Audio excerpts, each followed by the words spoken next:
गुरु ब्रह्मा गुरु विष्णु गुरुर्देवो महेश्वर गुरु साक्षात परम ब्रह्म तस्मै श्री गुरुवे नमः। नारायण, हम लोग श्री गुरुदेव द्वारा रचित ज्ञान का विषय परम ब्रह्म तत्व नामक ग्रंथ का अध्ययन कर रहे हैं।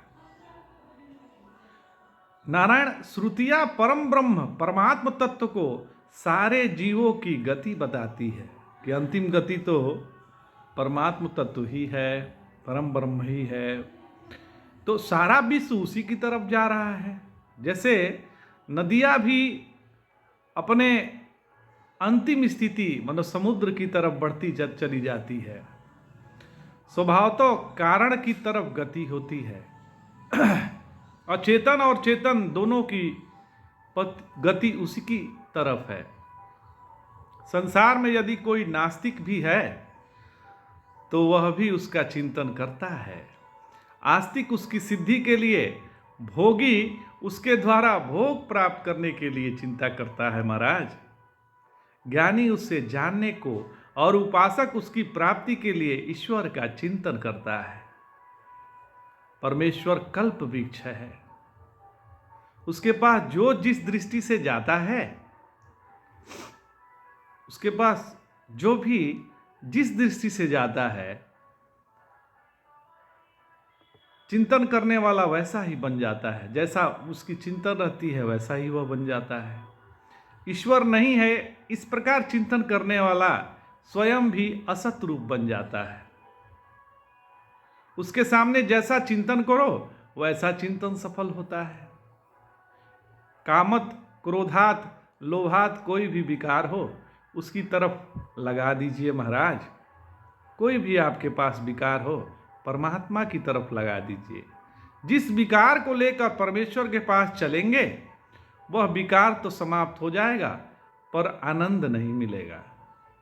अतः आनंद को सिद्ध करने के लिए वेदांती उसको परम प्रेमास्मद सिद्ध करते हैं।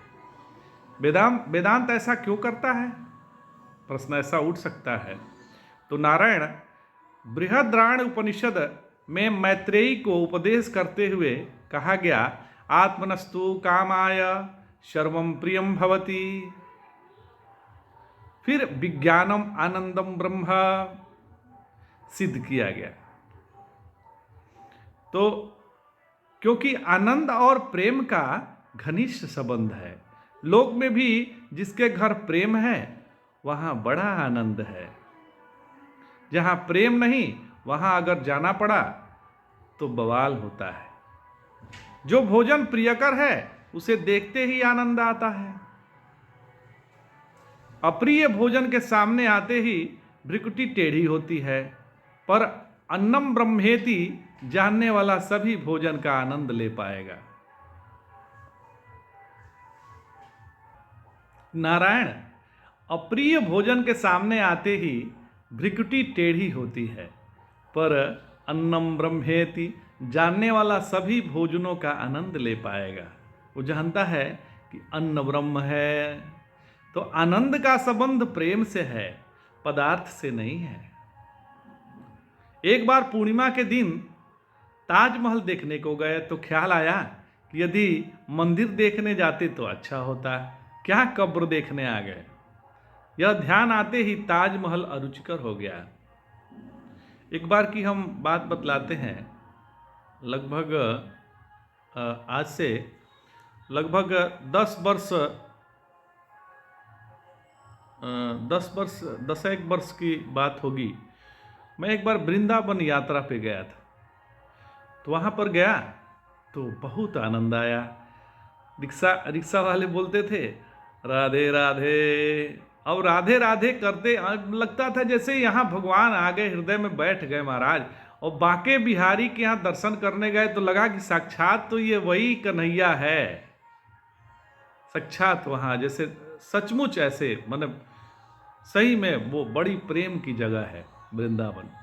तो वृंदावन से फिर हम लोग जो है राधा रानी के महल गए और नंदवन गए, नंदगांव भी गए और मथुरा भी गए। तो मतलब चारों तरफ बहुत अच्छा दर्शन रहा। उसके बाद सोचे कि चलो भैया आगरा के ताजमहल बड़ा प्रसिद्ध है, वहाँ घूम आते हैं। लेकिन मैं हृदय की बात बताता हूँ, वहाँ जैसे गए वहाँ लगा कि कहाँ हम आ गए, जितना आनंद था सब आनंद जो है वहीं खत्म हो गया। हम बाद में पछता रहे थे कि ये कहाँ आ गए। मतलब हम गए थे आनंद में, आनंद को पाने के लिए। कहाँ पर? ताजमहल पर। वहाँ कहे कि ये हम कहाँ आ गए, अरे कहाँ कब्र देखने आ गए। तो यह ध्यान आते ही ताजमहल जो है हमारे लिए अरुचिकर हो गया। नारायण परमेश्वर का धर्म है कि जिस वृत्ति से उनके सामने जाओ उस वृत्ति को शुद्ध करना, एवं जिस उद्देश्य को लेकर जाएंगे वह पूर्ण हो जाएगा। यदि परमेश्वर के लिए प्रेम है तो आनंद का उद्बोध होगा। यदि शिशुपाल इत्यादि की तरह द्वेष वृत्ति से जाओगे तो सद्गति तो मिलेगी पर जीवन में आनंद नहीं मिलेगा। जीवन में तो आनंद नहीं मिलेगा महाराज। सद्गति तो मिल गई लेकिन आनंद तो नहीं रहा। कंस को सद्गति मिली, रावण को भी सद्गति मिली। तो कंस की सद्गति मिली तो उसे कृष्ण को देखकर भी आनंद नहीं मिला। कृष्ण तो उनके सामने ही थे, साक्षात परमात्मा, पर वो उनको भी देख के आनंदित नहीं हुआ महाराज। अतः परमेश्वर के पास जिस वासना को लेकर आप जाएंगे वह वासना शुद्ध हो जाएगी। साथ में प्रेम बढ़ाते जाएंगे तो आनंद ही आनंद बढ़ेगा। प्रश्न उठता है कि यदि परमेश्वर से प्रेम करोगे तो क्रोध और द्वेष कैसे बनेंगे? अपनी पत्नी पर प्रेम है इसीलिए गुस्सा भी उस पर अधिक आता है। आदमी गुस्सा जिस पे ज़्यादा करता है इसका मतलब है कि उससे स्नेह ज़्यादा करता है, उसकी आसक्ति उससे ज़्यादा है। उसी प्रेम के अंकुर से क्रोध उत्पन्न हुआ है। बच्चे को जब डांटते हो तो भी उससे उसका बीज प्रेम ही है। बच्चे को इसीलिए हम डांटते हैं। लड़का यदि डांट खाता है तो भी पिता के हृदय में प्रेम के कारण। एक विक्रेता के हाथ बोतल थी, अकस्मात वह गिरा तो मालिक पूछता है, अरे बोतल तो नहीं टूटी? मालिक का प्रेम बोतल से है, विक्रेता से नहीं। यह स्पष्ट है। तो यदि प्रेम बीज से उपासना है तो विकार तो नष्ट होंगे ही, आनंद भी मिलेगा महाराज। अतः उपासना के सभी शास्त्रकारों ने प्रेम को उपासना के बीज रूप से निर्देश किया है। यद्यपि सभी लोग परमेश्वर की तरफ दौड़ रहे हैं पर जानकर नहीं। जब प्रेम का आश्रय परमात्मा को समझेंगे तो वह जीवन केंद्र बन जाएगा। यथा धन कमाने वाले निरंतर धन की ही चिंतन करता है। विद्या से प्रेम करने वाला विद्यार्थी कभी विद्या को छोड़ नहीं सकता। जीवन केंद्र का निरंतर चिंतन नहीं छूट सकता। जीवन केंद्र का निरंतर सदैव चलता रहता है। परमेश्वर के प्रति प्रेम कैसे हो?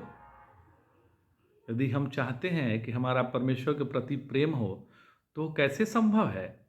यथा धन कमाने वाला दो काम करता है। क्या करता है? तो जो धन की प्राप्ति के साधन नहीं है उन्हें छोड़ता है, और जो धन प्राप्ति के साधन हैं उनमें अपने को लगाता है, उनकी तरफ आसक्ति बढ़ाता है। वैसे ही विद्यार्थी विद्या की प्राप्ति के असाधन को छोड़ता है एवं साधनों को करता है। परमेश्वर का स्मरण तथा उसकी प्राप्ति के साथ में लगना और उनके प्रतिबंधक को छोड़ना प्रेम साधन है। नारायण उपासना उत्तम, मध्यम और निकृष्ट तीन प्रकार की होती है। तो उत्तम उपासक सर्वथा परमेश्वर में अपनी सारी इच्छाओं को लीन करता है। ऐसे उपासक के लिए भगवान ने प्रतिज्ञा की है कि उसका योग क्षेमम महाम्यहम। भगवान की यह प्रतिज्ञा अनन्या चिंतयन्तो माम के लिए है, सबके लिए नहीं है। जो अनन्य रूप से उन्हीं के चिंतन में है। भगवान के श्रीमुख हैं कि जो ध्यान भाव को छोड़कर केवल ध्येय स्वरूप में सर्वथा स्थित रहते हैं वे नित्य मेरे अंदर लगे हुए हैं। उनका योग क्षेम मैं वहन करता हूँ। वैसे तो भगवान सामान्यतः सभी के योगक्षेम चलाते हैं, पर जो अपना चिंतन करता है भगवान उसके द्वारा प्रवृत्ति करा के ही उसके योगक्षेम का निर्वाह करते हैं। बड़े लड़के को पिता जिस प्रकार भोजन करता है, छोटे लड़के को उस प्रकार नहीं कराता है। जो पिता है बड़े लड़कों को जिस तरह से भोजन कराता है वो छोटे लड़के को नहीं कराता। छोटे के मुंह में चम्मच भर के दूध डालता है। अपने मन को सर्वथा भगवान की ओर कर देने से स्वयं अपने योग क्षेम की चिंता नहीं करनी पड़ती।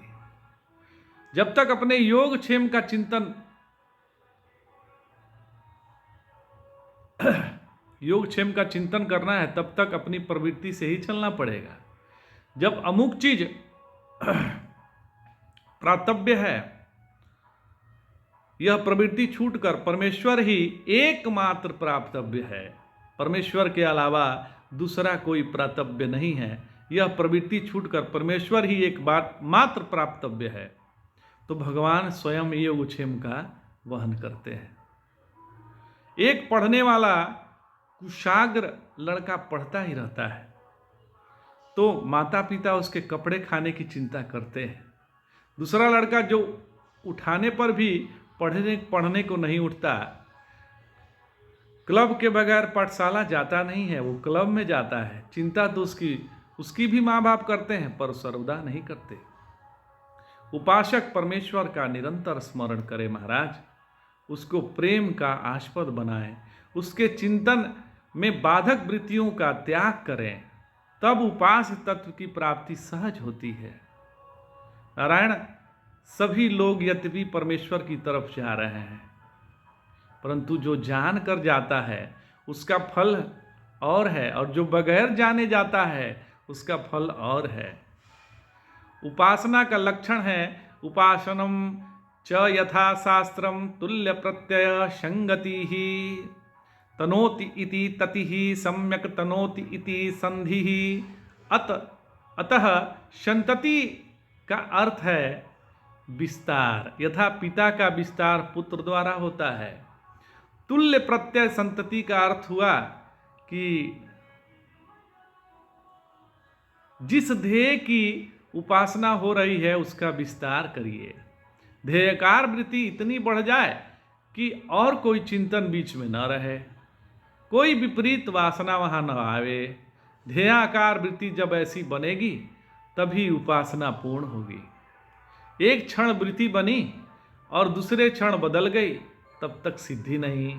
संतति प्रवाह का अर्थ है कि पिता भी पूर्ण है, पुत्र भी पूर्ण है, फिर भी संतति रूप से प्रवाह विस्तार है।